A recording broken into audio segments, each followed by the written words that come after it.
72 hours. That is exactly how long it has been since I dared to look at my bank account. I didn't lose my phone, I didn't lose internet access, and I certainly didn't stop spending money. I just stopped looking. It started with a busy morning on Tuesday, and then it turned into a conscious choice to ignore the notifications. And now, 3 days later, I feel this heavy knot in my stomach every time I even glance at the budgeting app icon on my home screen. I've created a blind spot, and honestly, I'm terrified of what I'm going to find when I finally turn the lights back on. This is my real-time journey, not expert advice. Here is exactly what happened. I talk a lot about atomic finance and building the habit of tracking every dollar, but this week, my habit completely collapsed. It wasn't a catastrophic emergency that threw me off. It was just avoidance. Pure and simple avoidance. It started with a lunch I knew I shouldn't have bought. I was tired, I didn't pack food, and I spent $14 on a salad and a drink. I remember seeing the notification pop up on my phone screen. $14.50 debited, and instead of opening my spreadsheet to log it like I usually do, I just swiped it away. I physically swiped the truth off my screen. That one tiny action triggered a domino effect. It felt like I was just digging a hole in the sand and sticking my head right in it. Once I ignored that first transaction, it became easier to ignore the next one. Later that night, I ordered a book online. $18. Swipe. The next morning, coffee. $6. Swipe. By day 2, I wasn't just forgetting. I was actively hiding from my own money. It's this weird psychological trick I played on myself. If I don't write it down in the ledger, then maybe it doesn't count against my monthly goal. If I don't see the numbers go down, maybe I'm still on track. It sounds incredibly stupid to say it out loud, but in the moment, that silence felt safer than the reality. But now it's Friday morning. The blackout has lasted 3 days, and the anxiety isn't gone. It's actually worse. The longer I wait to look, the bigger the monster in my head becomes. I imagine I've blown my entire monthly surplus in just 72 hours.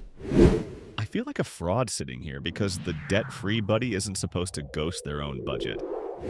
But I did.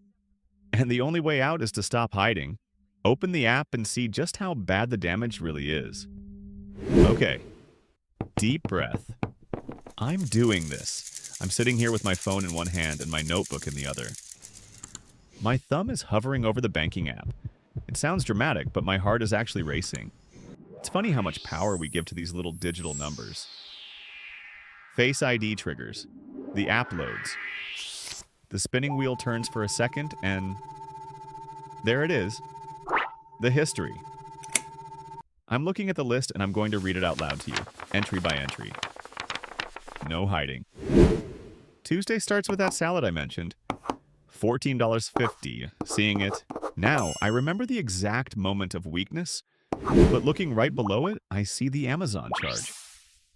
$18.25s. I bought a sci-fi paperback because I felt bad about the salad and wanted a distraction. That's the emotional chain reaction right there. Wednesday is where it gets messy.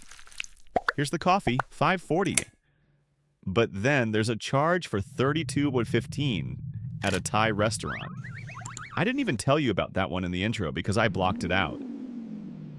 Wednesday night, feeling guilty about Tuesday's spending, I fell into that trap of thinking, well, the week is already ruined, I might as well order takeout.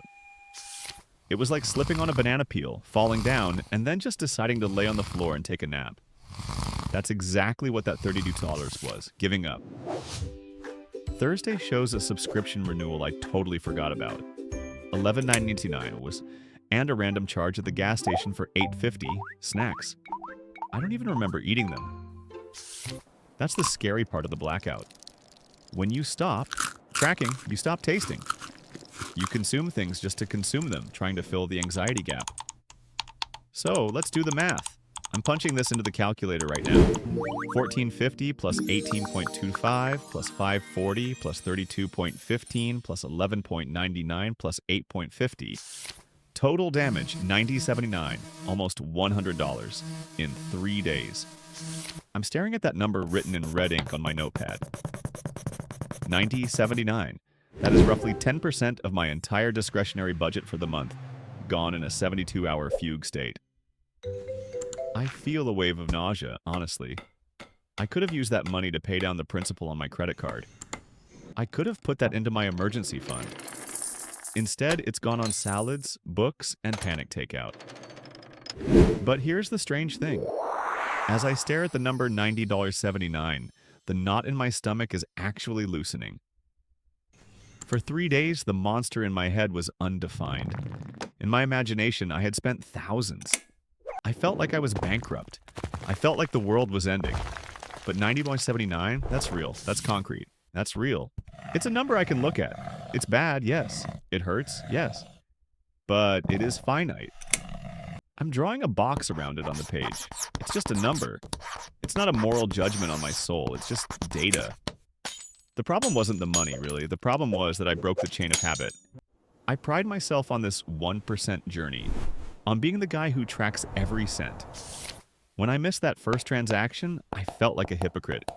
And to avoid feeling like a hypocrite, I became a coward.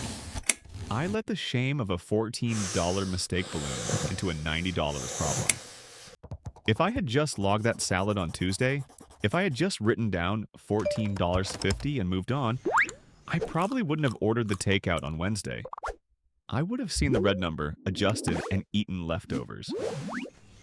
The silence is what cost me the extra $75. The silence is expensive. So now the paper is messy. There is a big block of red ink in the middle of my week. It looks ugly compared to my clean streaks from last month, but it's there.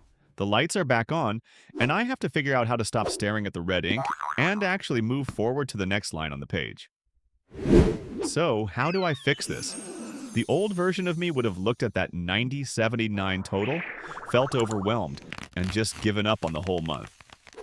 I would have said, well, January is ruined. I'll start fresh in February. That is the all or nothing trap. It's like getting a flat tire and deciding to slash the other 3 tires just because the day is already going badly. But the 1% financial journey isn't about being perfect. It's about recovery time. My lesson this week is that the failure wasn't spending the money. It was the 3 days of hiding. The 1% rule applies here perfectly. I don't need to magically pay back that $90 today. I can't undo the Thai food or the impulse books. All I can do is apply a 1% course correction right now. I'm using a concept called the 2-minute reset. Instead of beating myself up for hours, I'm taking 2 minutes to reset the system. I'm drawing a thick black line under the $90.79 in my notebook. That period is over. It's done. The blackout is finished. Below that line, I'm writing today's date. The goal for the rest of the day isn't to save $1 million. It isn't to punish myself by starving. The goal is simply to track the very next thing I buy. That's it. If I buy a pack of gum, I will log it immediately. If I pay a bill, I will log it immediately. I am rebuilding the trust with myself, one transaction at a time. This journey is going to have bumps. There will be days I fail. There will be weeks where the red ink takes over the page. But I am learning that a budget failure is only a permanent failure if I refuse to look at it. Today, I looked. And because I looked, I'm back in the driver's seat. My 1% mission for tomorrow is just to move $1 from checking to savings. That's it.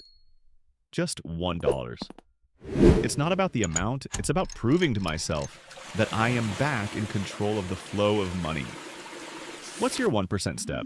Will you open your banking app and just look at the balance, no matter how scary it feels? Let's share our small wins in the comments below. I am not a financial expert or advisor. This content is for documenting my personal journey and for entertainment purposes only. Please do your own research before making any financial decisions.